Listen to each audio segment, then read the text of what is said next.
Have you ever wondered how chocolate is made? Today I'm going to show you the complete guide from bean to bar. This is the cacao pod. Inside the cacao pod we have our cacao beans. Inside the cacao bean the structure looks very interesting, pretty much like a structure of a brain. It doesn't taste nice at this stage. First step to do is to ferment the cacao beans. The proper way of doing this is to wrap them in banana leaves and let them ferment for several days. This will allow for flavors to develop and for acidity as well. After the end of the fermentation period, these are our beans. We need to roast them. We can either roast them now or open them and roast the cacao nibs. So when we open these beans, we're gonna have what we call cacao nibs. In this case, I'm gonna take the cacao nibs and roast them. After roasting them, the smells and the flavors are much nicer than when they are raw. So we're gonna first stage is not to put them in a blender like some other people do. The proper way is first to make what we call as cacao liquor. This is the cacao liquor, also known as a cacao mass. If we keep blending this in a blender, all we're gonna end up with sandy-like texture. What we need to do is to grind them. For this, we can either grind them with a regular grinder or wet grinder. The regular grinder might take a long time, so we use a wet grinder. The wet grinder will allow for the granules to become smaller and smaller until we finally get chocolate. This is 100% pure chocolate. We then can obviously pour them into the mold that we desire. We can also temper the chocolate. Sorry, that's what I meant to say. We can temper the chocolate and pour them into our mold. And this is 100% cacao chocolate from bean to bar. If you like more information, all the stuff are on my blog, alphafoodie.com.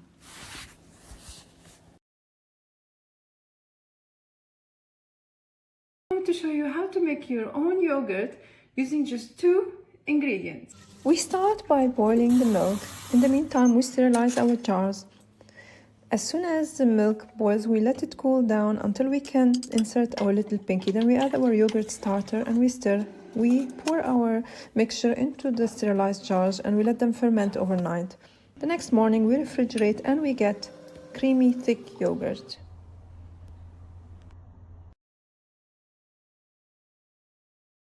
I'm going to show you how to make your own coconut oil using just 1 ingredient. We start by using full-fat coconut milk and we bring this to boil at low temperature, reducing all the water down using a non-stick pan. We keep reducing the water until we see the brown bits. We then use a sterilized jar to filter out our coconut oil. We let it cool and there we have it, virgin coconut oil. I'm going to show you how to make your own coconut milk using just 1 ingredient. We start by creating 2 holes in the coconut. We then drain the coconut water out, which is very nutritious. We then use a hammer to go around the circumference of the coconut until it cracks open. Using the coconut meat together with some water, we process the 2 together in a food processor or a blender. We then pass the mixture into a nut milk bag and squeeze all the fresh coconut milk out. And there we have it. Today I'm going to show you how to make gnocchi. We start by boiling the potatoes and then we pass them through a ricer or a potato masher. To that, we're going to add 1 cup of flour and 2 egg yolks. We then mix everything and we knead the dough until it's tender. We cut into long strips and we cut again into small gnocchi pieces.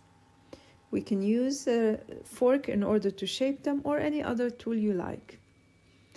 I'm gonna go with a simple sauce of garlic, sage, lemon zest and a bit of cream.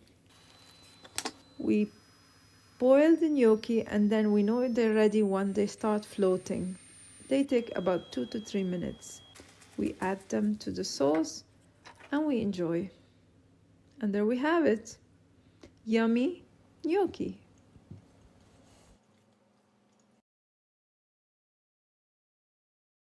I'm going to show you how to make homemade mozzarella cheese. Start by mixing citric acid and water. We also mix rennet and water. We add the citric acid mix to the milk and warm till 32 degrees Celsius.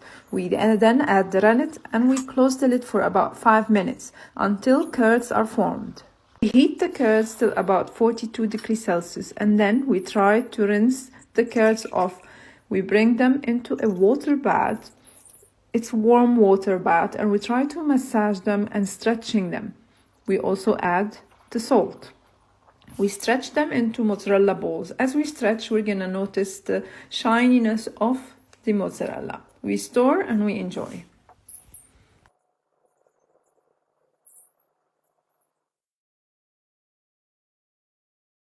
Today I'm going to show you a detailed step-by-step how to make your natural yogurt without any fail. If you follow these steps, you will get natural yogurt. First, we sterilize the jars. I wash them in hot soapy water and rinse them well. Place them in the oven for 10 minutes at 160 degrees Celsius. Then we bring the milk to boil at low to medium temperature. Once it boils, we switch off the heat and we let it cool down until it's 50 degrees Celsius. Then we place our starter. Starter is just an old batch of yogurt that we place there. Then we place this in our sterilized jars and then we place them in a warm place. The oven is switched off, but it is warm. So I tuck them in a blanket and leaving there overnight. There we have it. That is natural yogurt. If we want it to be really thick, we place them in the fridge for another 12 hours. And there we have it. Very thick natural yogurt. Today I'm going to show you how to store your vegetables and herbs in order to make them last for longer. First, you bring a glass and put some water and place them just like that. Pretend they are just flowers.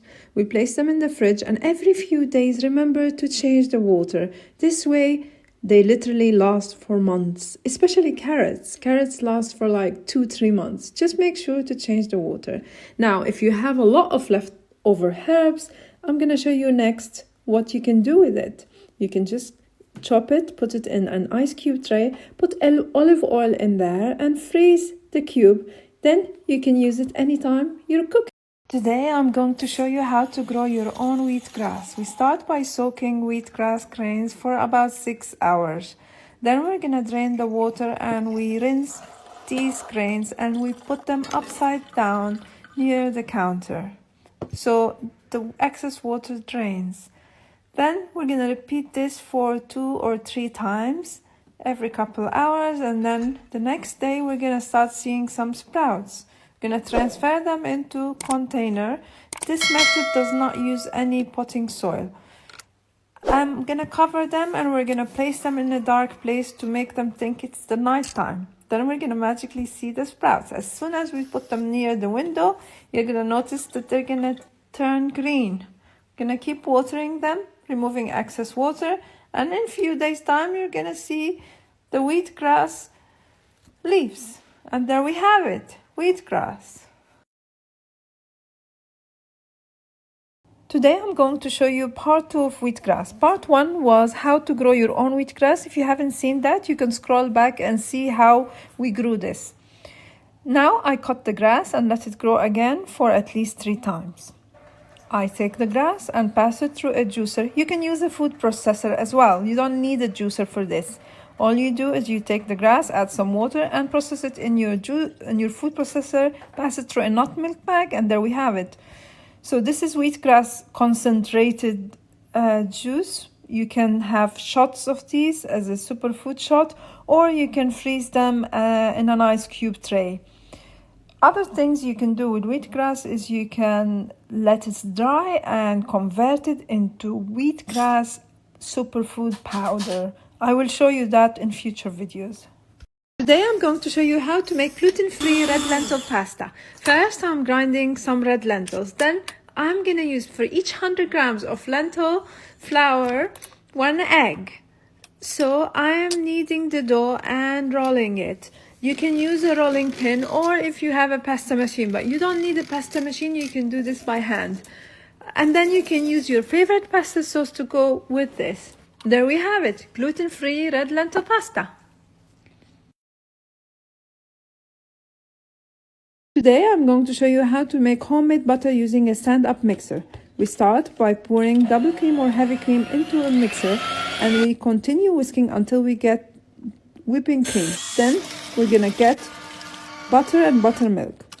Task number 2 is to separate the butter from the buttermilk. This way will ensure our butter have longer shelf life.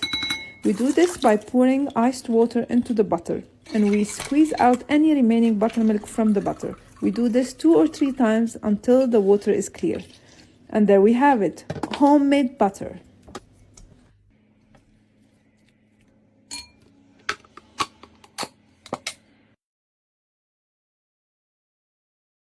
Today I'm going to show you how to make your own tofu.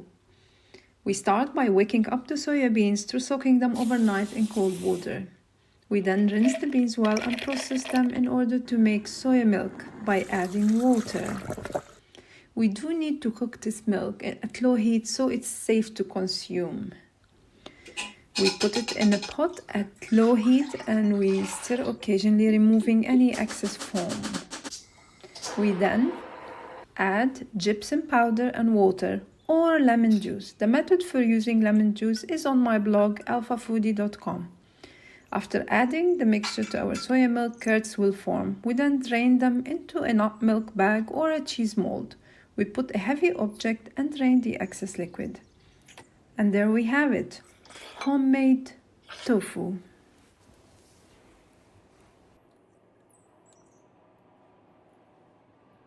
Vanilla butter, super yummy and amazing. We start by whisking double cream or heavy cream. We continue whisking until the buttermilk separates from the butter. We then wash away the butter with iced water to remove all the buttermilk. We add our vanilla bean and enjoy. There we have it, vanilla butter. Did you know that the main ingredient in store-bought vegetable stock is actually salt?